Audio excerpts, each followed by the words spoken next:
Una entidad dormida, en este caso varias, en letargo, esperando su momento, el cual cuando llegue pondrá punto y final a la existencia de la Tierra y de todo lo que habita en su interior.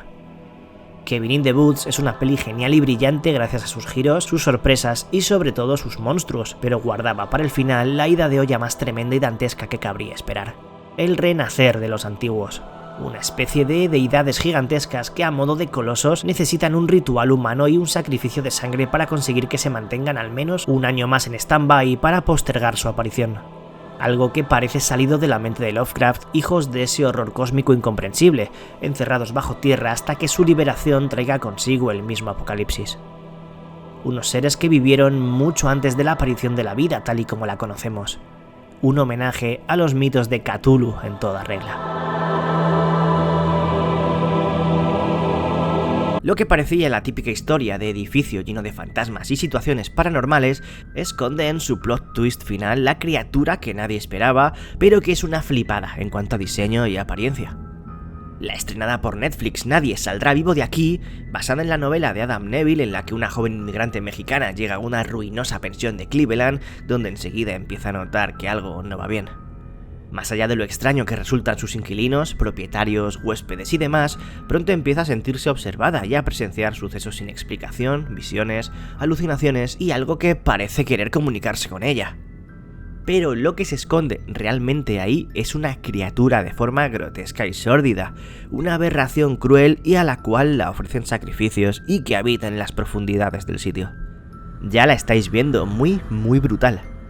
Sin duda, algo que hace que el largometraje gane bastantes puntos. Aparte de por ser quizás el más conocido, también su infame poder lo convierten en uno de los monstruos demoníacos más terribles de la historia del horror. Pazuzu es un dios de los demonios, una especie de superentidad maligna que data de tiempos babilónicos un milenio anterior al nacimiento de Cristo. Un rey de la oscuridad total al que se le atribuían desastres de gran magnitud, como hambrunas o plagas, y al que incluso se le rezaba para espantar y alejar a otros demonios, los cuales le tenían un respeto extremo. Es ya una de las imágenes más icónicas de la historia del cine, un mal invisible despierto con la representación de su estatua, réplica a gran escala de la real, descubierta en Irak en 1872 y que ahora se encuentra en el Museo del Louvre en París, de 14 centímetros de altura y que, atención, reza en su parte trasera la siguiente frase: «Soy Pazuzu, hijo de Anu, soy rey de los demonios del aire que desciende con fuerza de las montañas haciendo estragos». Inevitable, invisible, inesperada, incomprensible, vengativa, imposible de esquivar. No hay escapatoria para ella, ni para los humanos, ni para muchos de los seres de esta lista, por muy poderosos que sean, la cual, como vimos en la saga que la tiene de entidad antagonista absoluta, tiene un plan utópico: intentar evadirlo: la muerte. Da igual lo que hagas, lo que intentes o cómo lo intentes, de ella no escapa nadie. Y como hemos visto en Destino Final, lo dicho, tiene un programa, un proyecto trazado y un orden, y da igual que lo respetes o no. La Parca es uno de esos villanos difíciles de calificar, sobrepasa todo lo racional, lo físico, y aunque la entendamos o sintamos que la entendemos, nadie tiene la certeza absoluta del porqué de su existencia, aunque tampoco sabemos el porqué de la nuestra. La antítesis de la vida, una de las entidades, por llamarla de alguna manera, más poderosas, nos guste o no, del cine de terror. La impredecible y siempre interesante saga VHS, a pesar de que no sabes muy bien si te vas a sorprender o te vas a llevar un hostiazo al verla, tiene uno de los monstruos más increíbles, enigmáticos, misteriosos y que la verdad ha encantado a la comunidad dentro del horror y a los fans del género. Ya ha aparecido en el canal alguna que otra vez y de hecho la tenéis hasta en el banner de la cabecera, o sea que por algo será. Ratma, de VHS 94. Esa especie de deidad, de entidad todopoderosa y capaz de gobernar la Tierra, como dejaba caer en el fragmento en el que aparecía, tanto por su forma, su cuerpo, su aterradora silueta, como por su oscuro origen, el porqué de su existencia y todo lo que le rodea, con culto que le rinde adoración y servidumbre incluido. Un posible nuevo icono del que sí es verdad que cada vez se aleja más esa opción de verlo con largometraje propio, pero sinceramente ya ha quedado en un rinconcito de todos los aficionados al fantástico. Annabelle vuelve a casa es una montaña rusa llena de criaturas y situaciones que van desde lo terrorífico hasta lo extravagante, en la que podemos ver unos cuantos monstruos interesantes: la novia sangrienta, el samurái, el hombre lobo fantasma, la televisión encantada, el ser con las monedas en los ojos que recoge cadáveres muy del rollo Caronte, y el más impresionante, el más temible, la verdad desatada después de 3 entregas con la muñeca dando mal rollo, lo que se ocultaba en su interior: Malthus. Y no estamos ante una entidad maligna normal y corriente, no, que va. Tiene ese aspecto por algo. Malthus es ni más ni menos un conde del infierno, uno de los demonios más poderosos de todo el Averno, comandante de más de 20 legiones a sus órdenes y una de las manos derechas del mismísimo Lucifer. De voz ronca y áspera, casi hiriente de escuchar y en ocasiones con aspecto de cuervo. Si sube a la tierra, intenta reclutar almas para así utilizarlos en su ejército. En la saga de los Warren utiliza a Annabelle como conducto para hacerse con ellas. Un poder supremo terrible que hace que todavía la cara de esa muñeca dé un poco más de miedo. Una entidad interdimensional, llamado incluso el Señor de la Muerte, el Hombre Alto. El malvado personaje antagónico de Fantasma tiene como objetivo final nada menos que conquistar el planeta, sometiendo a la raza humana. Su historia, de lo más misteriosa, nos presentaba a Jebediah Morningside, un empresario de pompas fúnebres obsesionado con la muerte y todo lo desconocido acerca de ella, el cual tras muchos años de investigación consiguió crear una especie de portal hacia otro lado, un umbral de características desconocidas que le podrían acercar a un conocimiento elevado sobre los secretos de la vida. Después de cruzarlo, algo sucedió allí donde fue. Volvió siendo totalmente diferente. Inmortal, con inteligencia superior a la de los humanos, con capacidades físicas extraordinarias, poder de resurrección a quien elija, teletransportación, telepatía, capacidad de alterar la realidad a su antojo y un largo etcétera que demuestra todavía más la exagerada muestra de su enorme poder. Si no conocéis la saga, dadle una oportunidad, sobre todo a sus 2 primeras entregas. Los seguidores del canal seguramente ya les conozcáis, ya que incluso les dedicamos un vídeo especial hablando sobre su origen, significado y teorías sobre lo que son y lo que podrían ser. En una de las pelis olvidadas más infravaloradas con monstruos de por medio de los últimos tiempos, en el bosque, desde la espesa oscuridad, viven las criaturas más peligrosas e infames de Irlanda. En The Hallow, una familia con un pequeño bebé se muda desde la gran ciudad a una casa apartada en un pequeño pueblo, donde enseguida se ven amenazados por algo que se esconde entre la arboleda próxima a su nuevo hogar. Corin Hardy mezcla varios elementos del horror y del folclore irlandés para fabricar el monstruo del largometraje, un Banshee. Ese demonio mitológico relacionado con los malos augurios se mezcla con leyendas clásicas de Europa, como la del niño cambiado, en el que un recién nacido es suplantado por un monstruo y robado. Además, añade un plus, como esa especie de virus infeccioso que aparece y que es capaz de transformar a todo aquel que lo adquiere. Interesantísimo film con interesantísimo ser misterioso. Si hay un director del género al que le gusten especialmente los demonios y las entidades infernales, ese es Sam Raimi, donde ya en su primera Evil Dead nos presentaba esa presencia invisible y maligna salida del Necronomicon. En 2009, en Arrástrame al infierno nos traería, bajo la presencia de una anciana espeluznante, a uno de los seres más interesantes del infierno aparecidos en una pantalla: Lamia. Una entidad recolectora y coleccionista de almas que atormenta 3 días a sus víctimas antes de llevárselas con ellas al mismo infierno. La verdadera identidad de la villana creepy del largometraje. Conocido como la Cabra Negra o el más temido de todos los demonios, lo cual dice bastante de su poder, suele aparecer cuando se le requiere mediante rituales mágicos de hechicería perpetrados por brujas o personas que busquen venganza. Después de invocar su presencia, es cuestión de tiempo que el pobre elegido sucumba ante él. Capaz de alterar la realidad, engañar con alucinaciones y pesadillas vívidas, poseer personas y animales, siempre con violencia en sus actos, agresivo y mentiroso. Nunca para hasta cumplir su objetivo y arrojar hacia toda la eternidad en el pozo de los condenados a quien se lo piden. Es una de las aberraciones más poderosas de toda la historia del cine, un gran ser, una entidad incomprensible capaz de sembrar el caos y que con su forma de payaso ha aterrorizado a varias generaciones. Pero Pennywise es muchísimo más que un bufón asesino. La creación de Stephen King, protagonizada en los 90 por Tim Curry y en los remakes por Bill Skarsgård, bebe muchísimo del imaginario de Lovecraft, y es que estamos ante una monstruosa deidad nacida incluso antes que el propio universo, sin forma definida o al menos conocida, de ahí que se le llame eso. capaz de transformarse en cualquier cosa posible, llegó a nuestro planeta supuestamente en la prehistoria a través de un meteorito, cayendo donde en el futuro se construiría el pueblo de Derry. Consigue llegar a sus víctimas gracias a la representación y encarnación de sus peores miedos, sobre todo animales, siendo una araña gigante en la cueva subterránea en la que aguarda, aunque solo en la peli. En la novela es una especie de luz perturbadora imposible de describir. Un ser muchísimo más complejo y terrible de lo que aparenta, y eso que de payaso ya acojona bastante. Misterioso y fascinante Pennywise. Más de 100 metros de bicho, que en 2008 supuso un impacto bastante grande en el género, debido a lo que proponía y al formato en el que lo proponía. Cloverfield era el comienzo de una de las sagas más extrañas del terror, donde en su primera entrega una criatura gigante aparecía de repente en la ciudad de Nueva York para comenzar un apocalipsis particular al más puro estilo Godzilla. Todo ello, cámara en mano, en una primera persona estilo found footage que molaba bastante y donde acompañan al grupo de personajes para evitar morir debido a los estragos del dicho monstruo. Una criatura de diseño soberbio que se deja ver poco a poco según avanza el film y que comprobamos en todo su esplendor en su tramo final. Aparentemente surgido de las profundidades del océano, le volveríamos a ver en la, de momento, última entrega, Paradox de 2018, en los últimos momentos de película, aportando un final monstruoso, nunca mejor dicho. Sin duda, de los más icónicos, tremendos, aterradores e impresionantes de los últimos tiempos.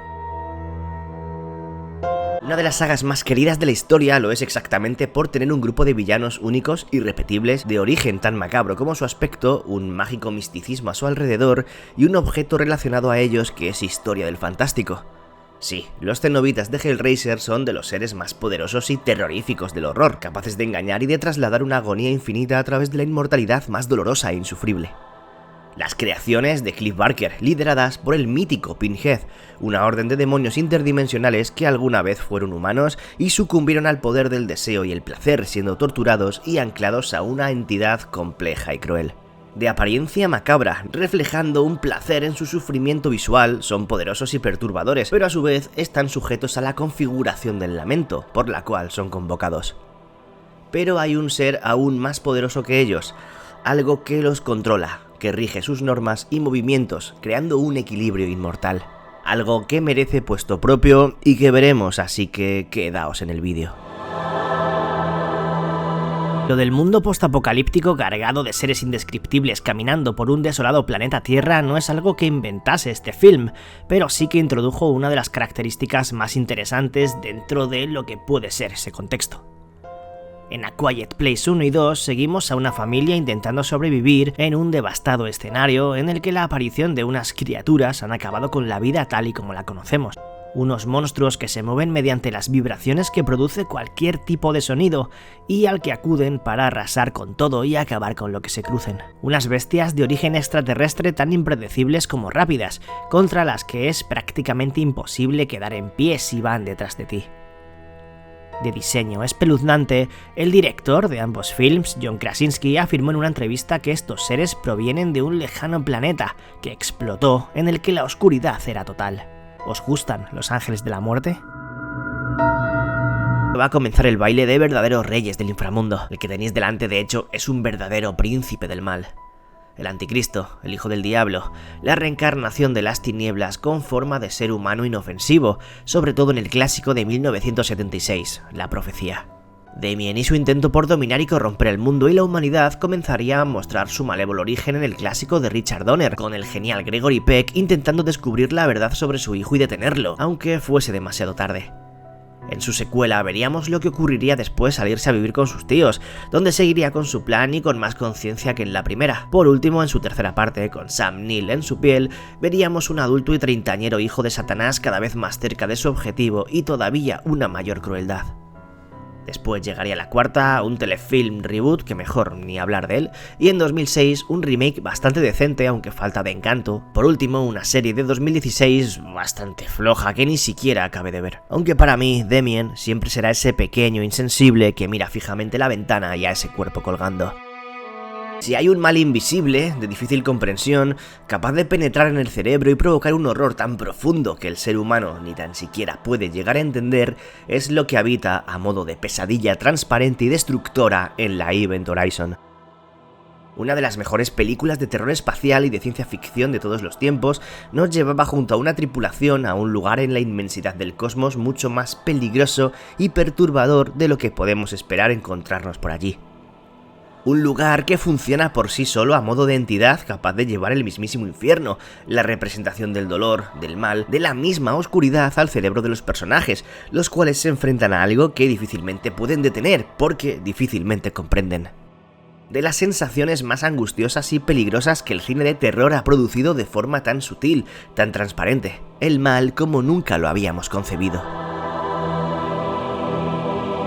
Puede no ser el más grande, no tener el diseño más retorcido, llamativo o complejo, pero en su relativa sencillez se encuentra uno de los seres, por llamarlo de alguna manera, más creepy y espeluznantes del cine de terror moderno. En una película además que directamente es también de lo mejor en él. Possum nos da a conocer un titiritero que regresa a su pueblo natal cargado de un bolso, donde lleva una carga de la que parece incapaz de desprenderse. Una figura terrible, con largas patas, como si de una araña se tratase y unidas en un rostro fantasmagórico, inexpresivo y pálido. Un monstruo que persigue a su personaje principal como una pesadilla, un recuerdo doloroso e incapaz de marcharse, sumiendo su vida en la mayor de las tristezas donde detrás de cada esquina, detrás de cada rincón o pensamiento, siempre está mirando, acechando, volviendo a un lugar del que realmente nunca se fue. Capaz de dar miedo de verdad.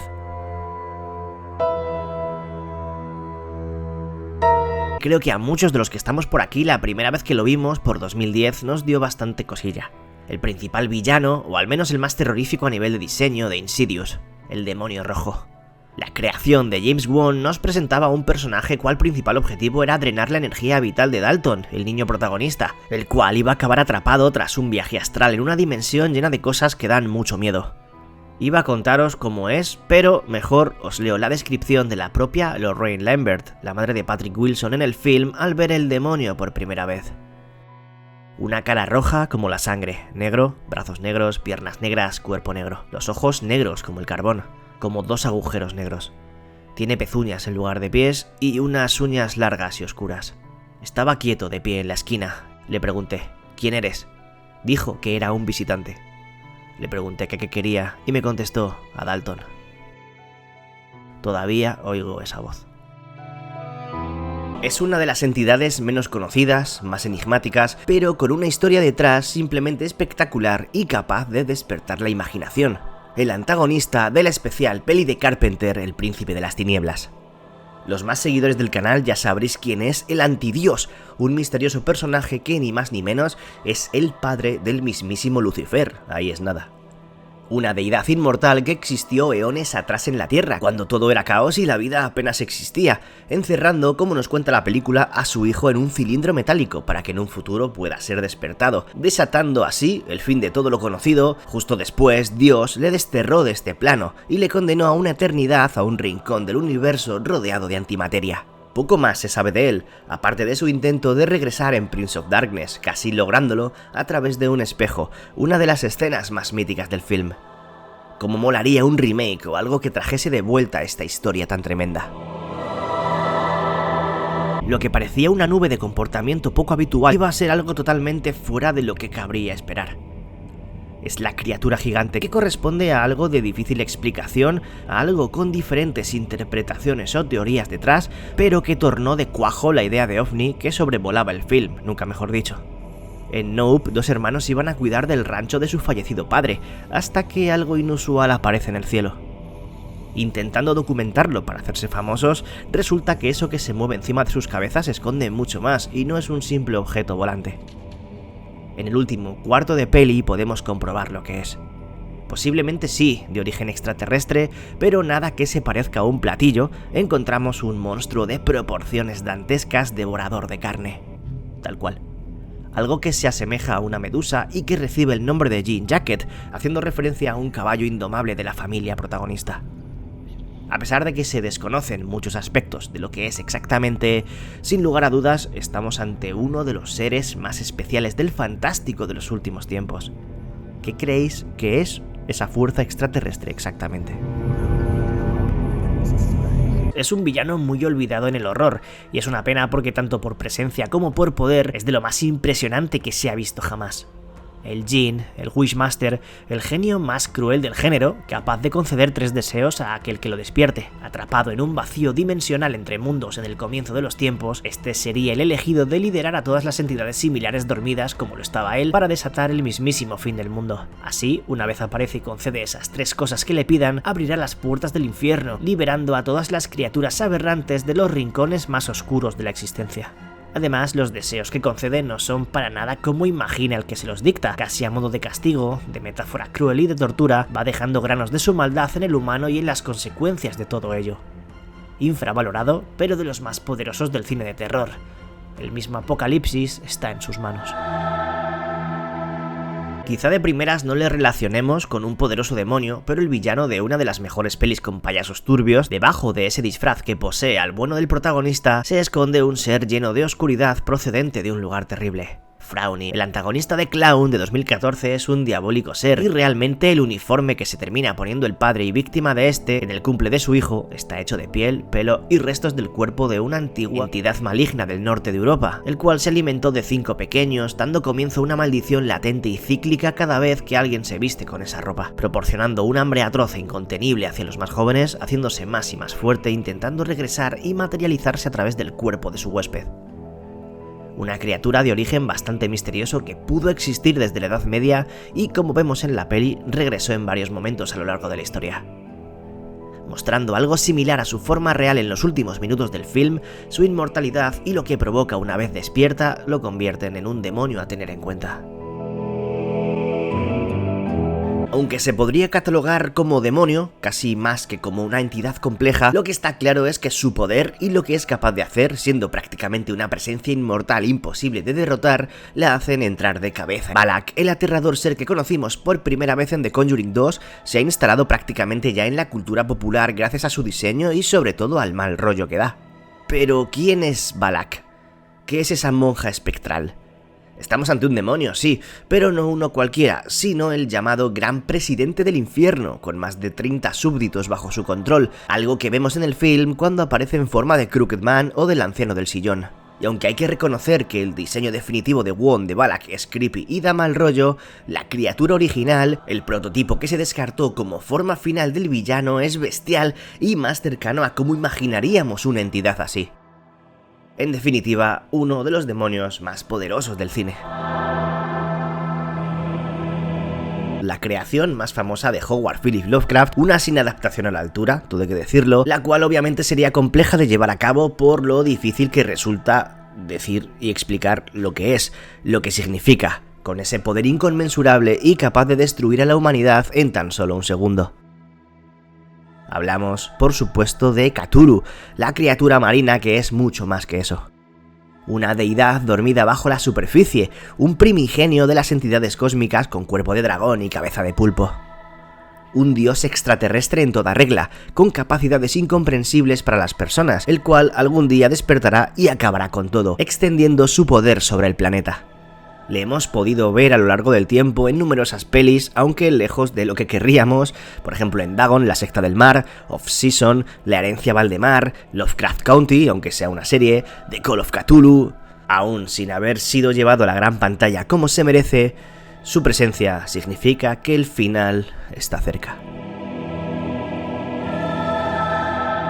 Si algo hacía bien Barbarian era no dar pistas de las sorpresas que iba a esconder en la segunda mitad de película, cambiándolo todo, donde entre las sombras se escondía una criatura que iba a dinamitar la trama. El secreto que se escondía en esa casa de Airbnb en el marginal barrio del film, en la profundidad del subsuelo bajo ella. Algo que años atrás fue humano y que con una oscura historia, realmente perturbadora y triste, se encarga de cuidar de los hijos adoptivos que van perdiéndose y llegando a esos túneles. La madre que nadie esperaba y que sinceramente, a pesar de que su aspecto me pareció algo un poco reciclado de otros sitios y claramente influenciado por La niña Medeiros de Javier Botet en Rec, el cual se me vino a la cabeza enseguida, pero quizás algo más musculada, eso sí, creo que por cómo aparece y su sucio y malsano diseño, es de lo más potente que se ha dejado ver en el terror últimamente. Vamos con uno de los más imponentes en cuanto a lo que son, y aunque parte originariamente de un cómic, le hemos podido ver en adaptaciones al cine o a videojuegos. El villano principal de Spawn, Malevolgia. Y aunque en un principio se creía que era el mismísimo Lucifer en la historia del antihéroe, se revelaría que no es el rey de todos los demonios y del infierno. No deja de ser súbdito de Satanás, pero su poder y capacidad de hacer y deshacer a su antojo nada tienen que envidiar a este. Uno de los enemigos del protagonista, el principal de la película del 97 y de las primeras novelas gráficas del personaje. Obsesionado con abrir las puertas del inframundo y liberar a todos los seres que allí aguardan, provocando el apocalipsis. El principal responsable de que Al Simmons vendiese su alma para regresar a la vida, algo que en el futuro jugaría en su contra y echase atrás sus planes de crear ese averno terrestre. Hay que reconocer que el diseño y cómo se ve Malevolgia en la peli de finales de los 90 no le hace justicia, como a casi nada le hace justicia del universo de Spawn, la peli realmente, aunque como le vimos en Mortal Kombat 11 se le asemeja más en aspecto real al de las viñetas. Todo un ser de poder incomprensible, un demonio del caos y de la destrucción. Además de que sus habilidades y características son innegables, es mala con ganas. Su propósito de mentir y engañar para poder robar almas y vivir mucho más tiempo la hacen uno de los villanos más especiales del terror. Y sí, a pesar de tratarse de una película animada, Beldam, la otra madre de los mundos de Coraline, es una entidad maligna capaz de atraer a los niños a su dimensión para alimentarse de ellos y alargar su inmortalidad. En la peli, utiliza la apariencia de la madre de la pequeña protagonista para engañarla y hacer que sucumba a su macabro plan. Aunque, como se revela al final del largometraje, su apariencia real es muchísimo más terrorífica, con una forma cadavérica y arácnida que da bastante mal rollo. Una especie de doppelganger perturbador, ladrón de críos, al más puro estilo Bughuul de Sinister, pero casi con intenciones todavía peores. Con un lore mucho más interesante de lo que cabría esperar, es de lo más tremendo y poderoso del miedo bajo una apariencia no tan ofensiva. A este también le dedicamos un vídeo hace un tiempo, no solo para hablar de él en concreto, sino lo que representa, lo que es realmente y lo que hay más allá del mito. Ya lo habréis reconocido por las imágenes que tenéis delante. El Wendigo de Endlers es posiblemente la representación más aterradora en cuanto a aspecto que hemos visto en el cine de este, una versión muy potente del espíritu maligno de origen canadiense y norteamericano. Ese demonio que posee el cuerpo y el alma de aquel que practica canibalismo, convirtiéndose poco a poco en algo que nada tiene que ver con lo humano o lo que un día fue. Transformación que podemos ver en el padre del pequeño protagonista y al cual alimenta hasta que su poder llega a ser incontrolable y escapa, llevando la muerte y el caos al pequeño pueblo de Oregón. Un Wendigo diseñado por Guillermo del Toro, al que la verdad nos quedamos con ganas de ver un poquito más en pantalla, y que a pesar de tener un cierto juego de metáforas con lo que representa tanto para la protagonista como para el niño, su aparición es brutal y temible. ¿Conocéis algún Wendigo más aterrador que este?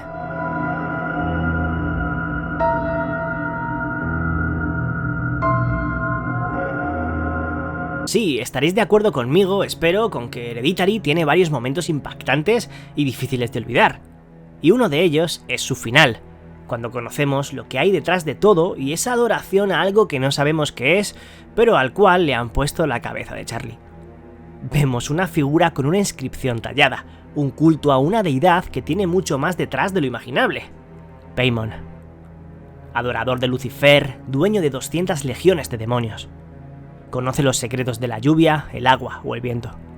Otro príncipe del infierno, tremendamente poderoso, representado con una gran corona, con el mismo símbolo que tiene el tótem que le representa en la peli, por cierto. Para hacerle aparecer, hay que invocarle presentándole un sacrificio, como demuestra Hereditary con lo sucedido con la niña y con la parte del cuerpo anteriormente comentada. Suele aparecer montado en un dromedario y es uno de los soldados más leales del mismísimo diablo. En resumen, acorde a la película en la que aparece.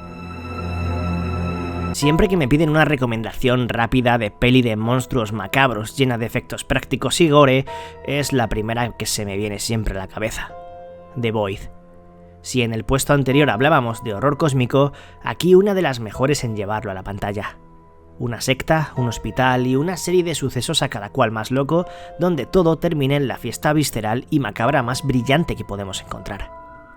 Y entre todos ellos, entre todas las criaturas y figuras que podemos ver en ella, sin lugar a dudas, el que aguarda en sus últimos minutos es una verdadera delicia salvaje. La cosa que nace del vientre de la joven embarazada después de conocer el revelador final y la extraña entidad superior que se escondía en la profundidad de ese edificio. Un monstruo simplemente espectacular, de rostro perturbador y cuerpo aún más infame, enorme y difícil de describir. Parece así un mal menor a primera instancia, pero su expansión y liberación podrían suponer el fin de la humanidad y de la vida en la Tierra para siempre. El enigma de otro mundo, la Cosa. Un organismo extraterrestre capaz de cambiar de aspecto con la principal característica de asimilar cualquier forma de vida, capaz de replicar el ADN de su víctima, adaptando su biología a la criatura que quiera. Difícil de detener e incluso de detectar debido a esta habilidad, aunque para llevar a cabo su transformación debe entrar en contacto con su huésped. De origen bastante incierto, se desconoce su planeta originario, cabe la posibilidad de que por pura supervivencia haga lo que haga, aunque eso signifique poco a poco acabar con todo ser viviente que pille a su paso. De las criaturas más indescifrables del terror, con todo un universo tras él por descubrir aún lleno de incógnitas. Lo que sí está claro es que su poder es igual de peligroso que su comportamiento y sus posibilidades de destrucción.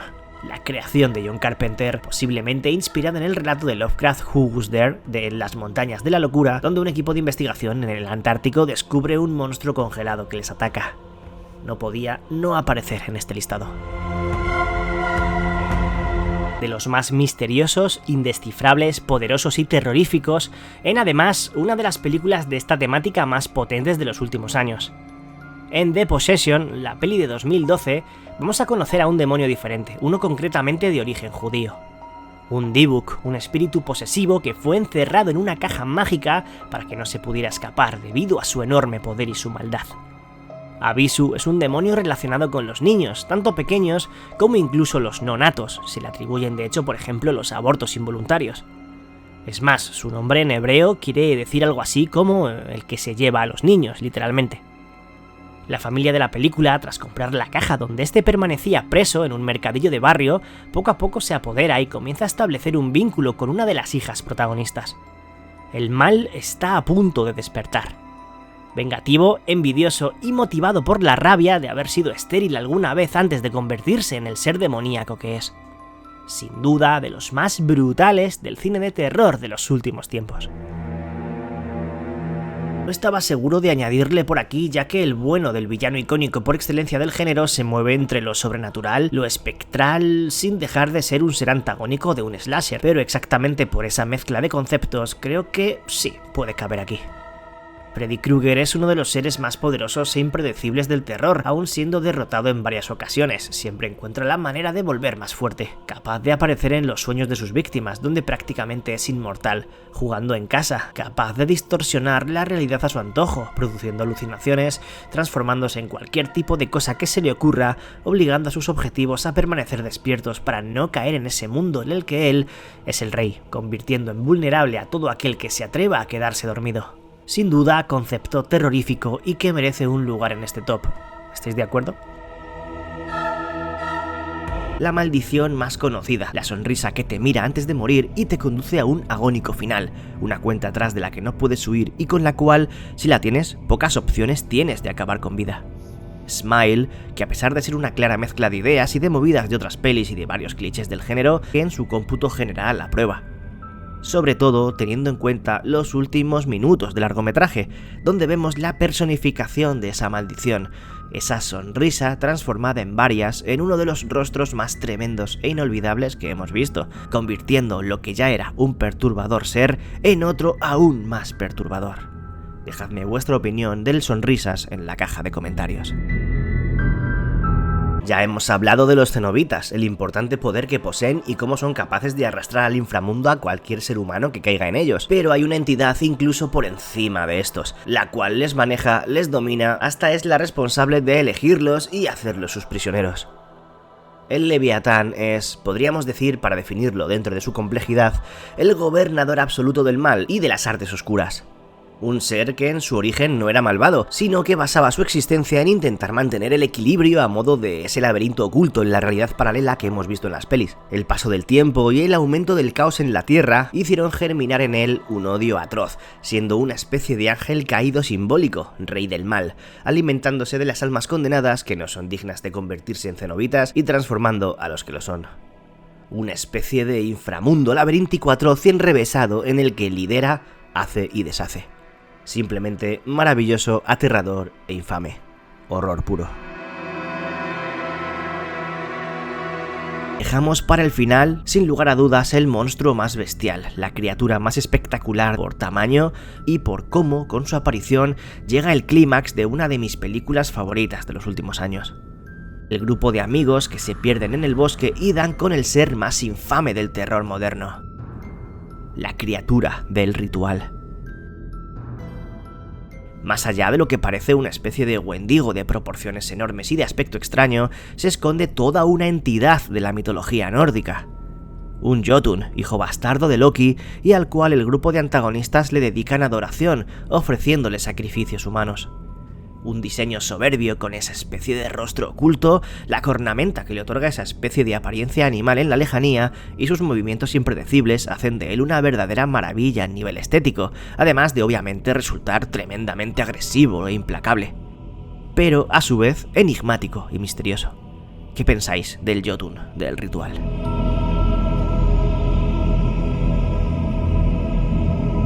Mil gracias a los bichos, miembros del canal y a los mecenas de Patreon por dar amor a esto de la forma que lo hacéis, si os quiero un montón. Y gente, que nos vemos en la próxima. Un saludo a todos y a todas de parte de Bicho14.